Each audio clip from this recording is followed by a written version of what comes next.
What's up, beautiful people? It's your girl Tia Things back with another video, and you know what today is. Today is my weekly review of the Summer I Turned Pretty episode that came out yesterday. So if you follow me on TikTok, you know there was a lot of buzz, a lot of talk. You guys were so great on my TikTok last night. We were having so many conversations before the video came out, during, after. It was so fun. So if you don't follow me on TikTok, please head over to TikTok and follow Tia Things on there. And I'm on Instagram as well, Tia Things. So let's jump right in. I'm gonna recap my predictions because I posted those on TikTok yesterday morning, as I do on Thursday mornings before the episode comes out. And I had a few clear predictions, one being very obviously that Laurel was going to come into play in this episode because Belly called her at the end of last episode. And I wasn't too sure where that was going to go. So we saw that. That did happen. I also did predict that I just kind of wasn't sure how they were going to squeeze in everything, knowing that there's only 2 episodes left to this season. Yes, you guys all answered on TikTok that there's a third one. I know that, but just if we are thinking about how the books play out, there's quite a bit left before the end of season 2, and it was so overwhelming to think of that in just 2 episodes. So I wasn't sure. I was hoping for more Susanna Laurel flashbacks. I was hoping for some changes in the house sale, and I was thinking that this would be something where like Belly took more personal space and wasn't so much in between the boys. So those are my predictions. First things first, Belly wakes up and Laurel is there. She is not happy, as you can imagine. I mean, the house is an absolute wreck, so I don't blame her. I mean, seriously, can you imagine walking into their post-party? It was a mess. And what I have to say, first and foremost, about this scene, but this entire episode, and I was ranting and raving about this last night, this episode followed the book so beautifully in all of, in my opinion, the most sacred moments. I didn't know that we were gonna get that slap from Laurel. I wasn't sure based on how they'd modernized the show. We got the argument between Laurel and Belly and the slap that is heard throughout the house, the boys' reactions, except Steven's. I just want to point that out. You see Jer and Con kind of listening and hearing everything, but you don't see Steven. So I thought that was interesting that they kind of removed him from that moment. You do also see all of the talks in the sense of Adam and Laurel and their argument and everything that comes into play there. So it was really interesting to see in this episode how there was a lot of modernized moments that were not from the book, but a lot of verbatim quotes from the book. So it was really, really great to see. So like I said, it starts, Laurel and Belly have their huge argument. Of course, Laurel ends up helping the kids and tackling Aunt Julia first, and kind of going through those motions. You see Taylor and Steven. Yes, we love them. Do they have like a couple name? You guys need to update me on this in the comments if they do. I haven't seen one. Is it like Teven? Or would it be Taven? I don't know. You guys let me know.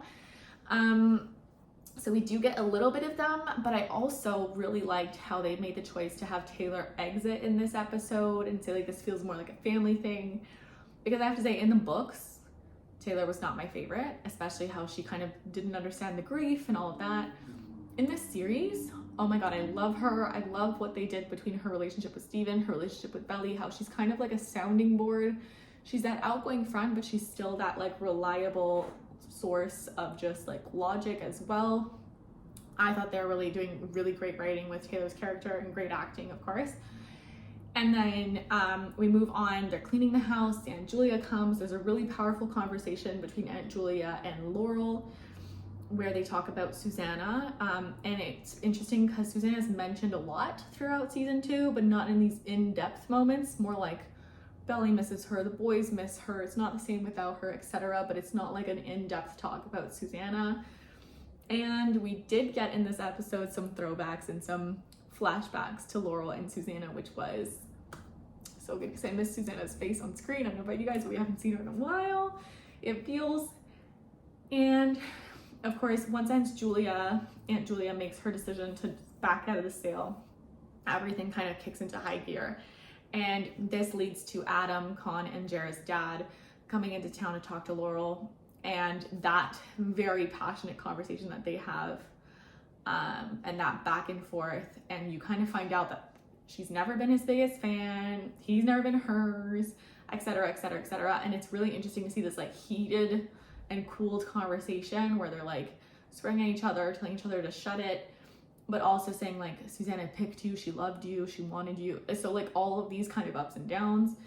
And you get a little bit of emotion from Adam, which is nice, because in the books you certainly don't. And I thought that was really interesting in some powerful moments between him and his sons. Of course, I loved the moment where Conrad sees that Belly's hurt when Adam says like, this isn't your house, to her mom, and he jumps in. I love that. So I think that that was really well done.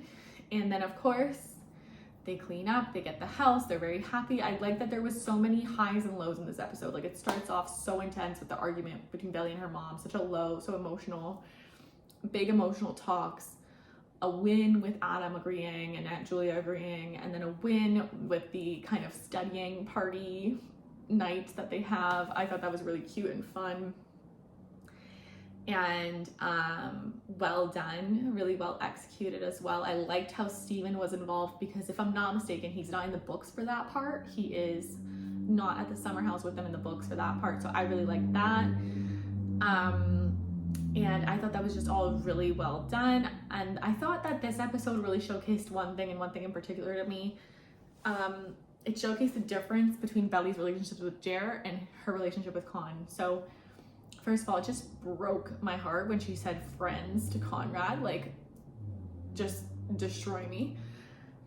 But I think it was an important moment, because you have to, at some point between this back and forth, have someone draw a line, especially if she's about to jump into the other brother, a relationship with the other brother. So you can't have her flip-flopping forever, and I think that that was really crucial in terms of next steps, because we know according to the books she then gets with Jer.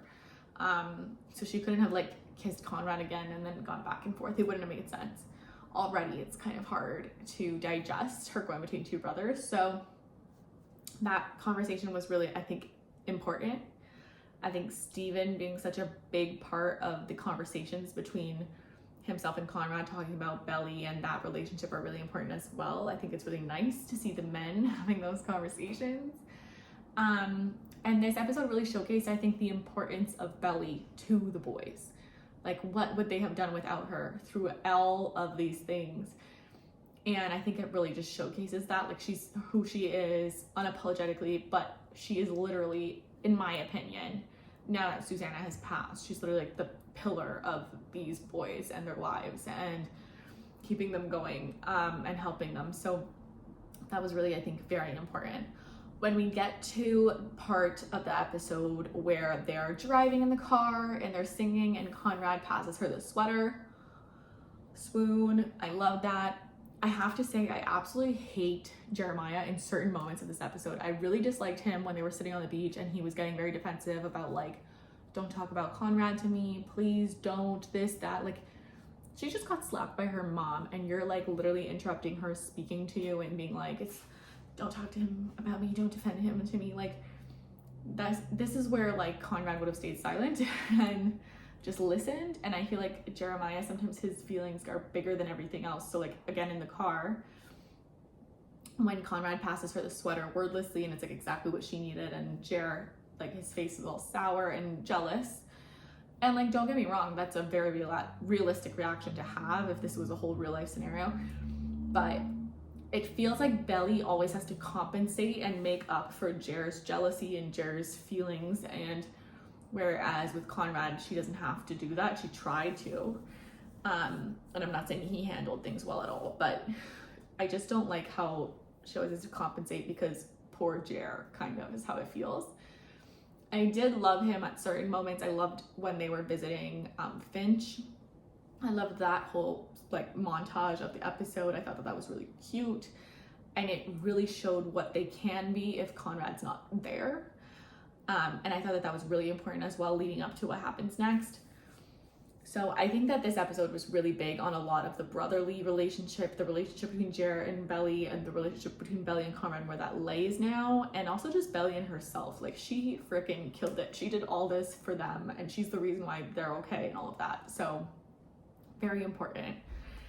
And of course, that brings us to the end of the episode where Conrad shows up. We knew it was gonna happen, guys. It just didn't make it easier though. He shows up and they're making out, and I screamed at the top of my lungs because, you know, we knew it was coming. We even had like pictures from the episode that came out that we were like, this is gonna be the moment. Didn't make it easier to watch and see and digest as a Conrad girly. Don't get me wrong, I do love Jer sometimes, but I know she and Conrad are endgame, so makes it a bit tougher for me to watch that. But one of the main things that part really brought out for me was like the passion and chemistry she and Jeremiah have. No one should deny that. They definitely have a lot of fire. First of all, this is a big shift from the book, okay? Because she and Conrad, when they were dating, did the deed. That didn't happen in the book. That's new from the television series. So A, when are we gonna see Jeremiah find that out? And B, in the third book, spoilers here, okay? In the third book, when she and Jer have been together for 2 years, they had not done the deed. All the way up to the end of the book, they didn't do it. So that is a pretty poignant piece here, because it's not like she's sleeping with two brothers, but she had not slept with any in the book all the way up until the end when she makes the final choice.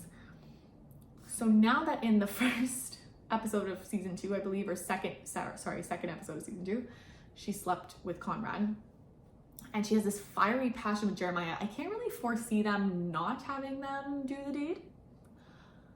But if they do, how do you come back from that and switch back? Like, I'm starting to think, is that why Jenny Han is saying we might change who she ends up with in the end?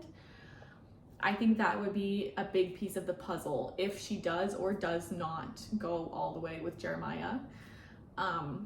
Will be a big telling piece here in terms of who she ends up with.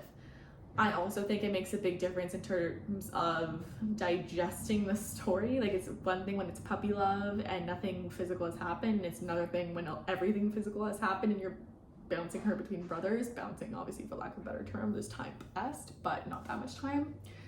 So I think that's gonna be a big piece of how also it comes off on screen and how kind of we get to digest that as viewers. But I loved this episode. So many important pieces happen in this episode and the one before. And I'm excited for the last one. I'm terrified and so sad that it's the last one, because I feel like this season has really kept me on my toes the entire summer. And I've been so thrilled with how they did the book to screen adaptation and where they chose to make changes and where they chose to keep certain things literally verbatim. So we're gonna have to see. Rumors are that the last episode is gonna be over an hour long, perhaps an hour and a half. I would love that. I don't know if it'll be an hour and a half. That's kind of like a movie. I think it definitely will be an hour, because episode 7 was 57 minutes. So episode 8 should definitely not be shorter, but we'll probably get the scene of where they're stuck in the rain and stop at a motel and Con gives Jared the green light and then they drive off holding hands. That's kind of all what I anticipate in the next episode. I am wondering, however, that picture that Jenny Han posted of, well, I'm saying the character names, but obviously Lola and Gavin, but Belly and Jeremiah, where she's in like a white dress and he's in a suit, that screamed season 3 to me. It seemed like it would be the memorial for Susanna from the 3rd book, but I'm thinking maybe they will have the last episode show that they get together, Jer and Belly, and Con goes to Stanford and doesn't come back, and they do 2 years of like just distance, and maybe the episode will end with a fast forward 2 years and them all reuniting for the first time at Susanna's memorial. Maybe. That's where my thoughts are at. I think that might be it, and then it might like end with her making eye contact with Conrad for the first time in 2 years. And I think like, boom, shut the lights, see you next summer. That might be it. that's my little prediction I'm putting in this episode, but stay tuned. I'm gonna do my usual TikTok predictions next week. Or that picture might just be from season 3, who knows? Who knows? So follow me on TikTok, Instagram, and subscribe here for more content on The Summer I Turned Pretty. And if there were other shows that you guys want me to look into and review, I can happily do that. If not, I'll be back with book reviews as per usual. So I'll see you guys soon. Bye.